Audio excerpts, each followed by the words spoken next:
ধ্বংসের আঘাত শুকাতে না শুকাতেই নেপাল ও তিব্বত সীমান্তে ফের আকস্মিক বন্যার আশঙ্কা দেখা দিয়েছে। নদীর গর্ভে জমে থাকা বিশাল ধ্বংসাবশেষ যে কোনো মুহূর্তে ভেঙে ডেকে আনতে পারে দ্বিতীয় দফার বিপর্যয়। বুধবার সকালে যখন সাধারণ মানুষ দৈনন্দিন কাজে ব্যস্ত ছিলেন, ঠিক তখনই উজান থেকে ধেয়ে আসে 100 মিটার উঁচু এক ভয়ঙ্কর পানির দেয়াল। মুহূর্তেই বিলীন হয়ে যায় তিমুরে বাজার এলাকা। স্রোতে ভেসে যায় কাস্টমস পয়েন্টে অপেক্ষমান 3 শতাধিক পণ্যবাহী ট্রাক ও গাড়ি। এ ঘটনায় এখন পর্যন্ত 170 জনের মৃত্যু এবং 579 জন নিখোঁজ রয়েছেন।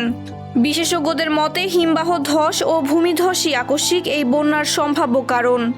এরই মাঝে আন্তর্জাতিক সংস্থা ICIMOD সতর্ক করেছে, নদীতে জমে থাকা ধ্বংসাবশেষ নতুন করে বন্যার ঝুঁকি তৈরি করতে পারে। বিশেষজ্ঞরা ত্রিশুলী নদীর সরু অংশগুলোতে ধ্বংসাবশেষ জমে সাময়িক বাঁধ তৈরি হয়েছে কিনা তা পরীক্ষা করছেন। পরিস্থিতি পর্যবেক্ষণ করে কর্তৃপক্ষ দ্রুতই ঝুঁকিপূর্ণ এলাকায় পরবর্তী দিক নির্দেশনা ও সতর্কবার্তা জারি করবে। মাহবুবা ইসলাম, ফেস দ্য পিপল।